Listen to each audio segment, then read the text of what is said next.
Hi guys, welcome to Chrissy's Tiny Kitchen. Today I'm going to be showing you one of my absolute favorite condiments that originates from South America, and that is chimichurri. So this is a very vibrant fresh herb sauce, traditionally served over steak in particular. I like to use it for all sorts of different things. So I'm just going to show you sort of my version of chimichurri and how I like to do it. Now, you can do a couple different things. You can chop it by hand really fine. You could do it in a mortar and pestle, or you can do it up in your blender or food processor. So I'm just using my little mini smoothie blender, and it comes together really quickly. So let's get started. First thing I have in here is 1 cup of cilantro. The cilantro is definitely optional. Not everybody likes the taste of cilantro. You don't really taste it strong in this recipe. It just sort of adds a nice brightness.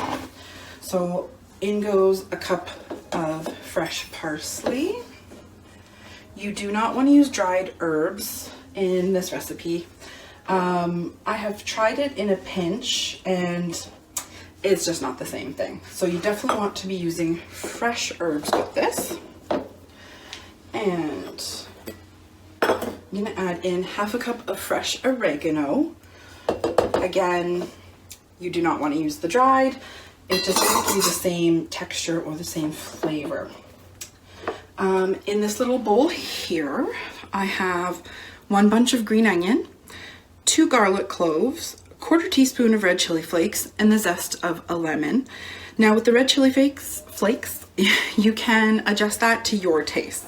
If you want it a little spicier, add a little more. If you don't want any spice, just omit it altogether. So that is not going to make or break your chimichurri.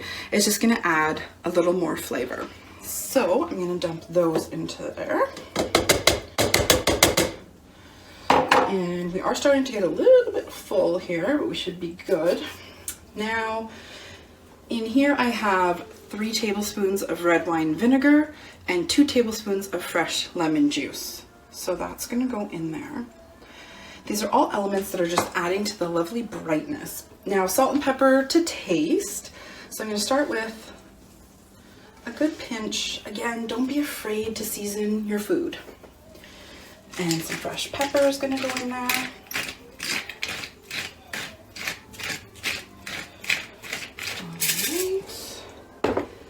And my last ingredient is 3/4 cup of good olive oil. You want to make sure you're using a good quality olive oil for this. What I love about chimichurri is you really do taste every element that goes into this sauce. And it's so simple to make. It comes together so quickly. All right, we're gonna put the lid on. So I'll just show you a little close up here. So we've got all of our fresh herbs. We've got our liquid in there. Now, if you're blending it, you don't want to over mix it. You don't want to turn this into a paste. You want there to be some texture to it. And as we're going, if I find that it's a little bit dry and needs a little more liquid, then I can adjust a little more olive oil in there. Taste it up. Maybe if I have to adjust the acid with the vinegar or the lemon, I can do that as well.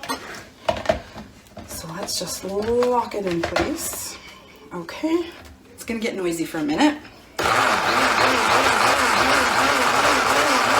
I'm just starting it by pulsing it a little bit. I'm not gonna lie, this is not a good quality blender.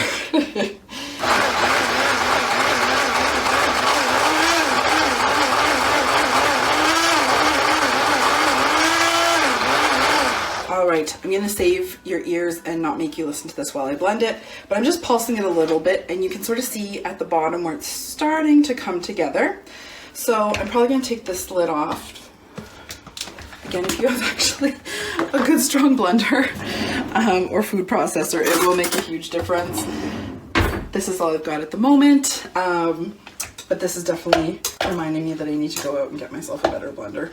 I just don't use it that often, to be honest. So I'm just kind of moving this around a little bit.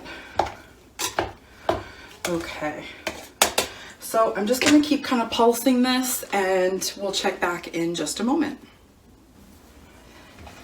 So I've got my chimichurri right where I want it. And by the looks of it, I don't have to add any more liquid into it, but definitely important to check your seasonings. So let's pop that lid off. And before I transfer it into my little dish, I'm just gonna take a little taste here. I just want to show you the bright green color. It's absolutely gorgeous. So bright, so fresh. It smells amazing. So I just want to make sure that my salt and pepper and my acid are at a good level. Good, but needs a little more salt. Again, that salt is just going to bring out all the delicious bright green flavors. A little more pepper.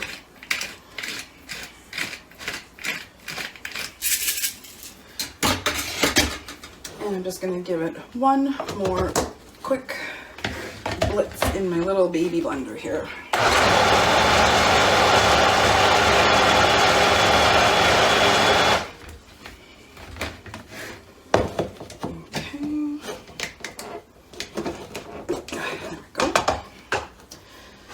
I'll just use my little knife there.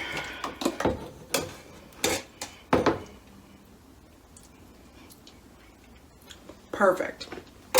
That extra pinch of salt really brightened up the flavor. So I'm just going to transfer it into a little bowl here. Beautiful bright green sauce. So fragrant, so delicious. So here is our completed chimichurri. What is nice is you can see, it's kind of hard with my little camera setup. Let me try to adjust a little bit.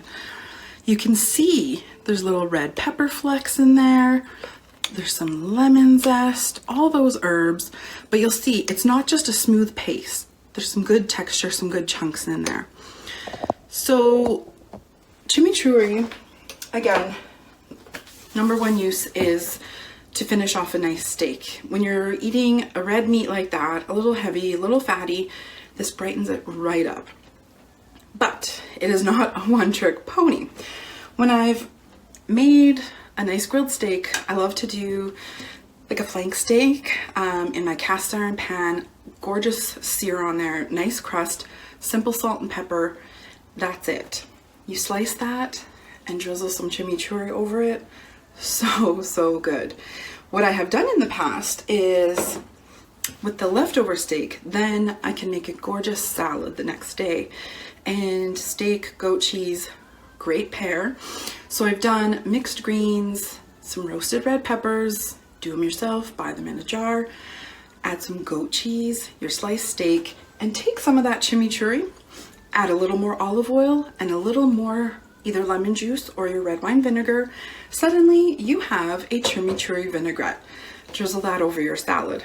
So tasty. What I've also done, instead of putting the chimichurri on the steak itself, when I've been serving steak, I'll boil little baby potatoes and then toss them with butter mixed with chimichurri. Let them kind of sit, soak it all up, serve it on the side of your steak. So you're still gonna have that nice bright green color and that bright flavor, just in a different way. Also, love it on fresh fish. Whether it's going to be salmon, it's really nice on white fish. Grill it, put it in the oven, pan sear, steamed, poached, whatever. Add a little bit. The color itself just brightens your whole plate, but all of that brightness, it just explodes in your mouth. I love to marinate shrimp in chimichurri. You marinate some shrimp. You don't have to do it very long because there is acid and it will actually begin to cook your shrimp. So honestly, half an hour at the most, and put them on skewers, do them on the grill. So good on their own, nice on a salad. Shrimp tacos taken to a whole new level. This is also great if you're gonna make fish tacos. It's amazing on grilled chicken.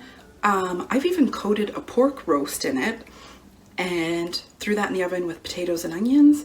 So nice. So I'm really hoping that you guys will not be intimidated by this wonderful, fragrant, fresh condiment that comes to us from South America. And don't just use it for, you know, its intended purpose. Use it for all kinds of things. I love reinventing ingredients, reinventing recipes, and using them for multiple purposes.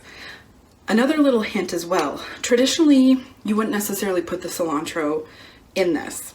Now, if you're afraid of cilantro, you don't like it, honestly, you don't really taste it in here. It's just a bright note.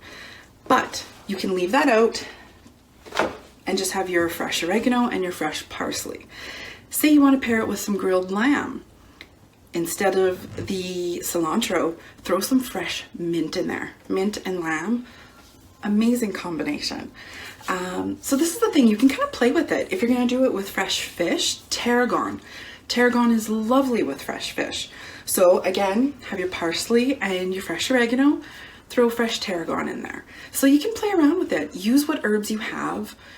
I'm huge on using what you have on hand, but you want to make sure with this recipe, you're using fresh ingredients. You don't want to use dried herbs. So I hope you enjoy my interpretation of a chimichurri, and I hope you have fun playing with it and making it your own. We'll see you next time.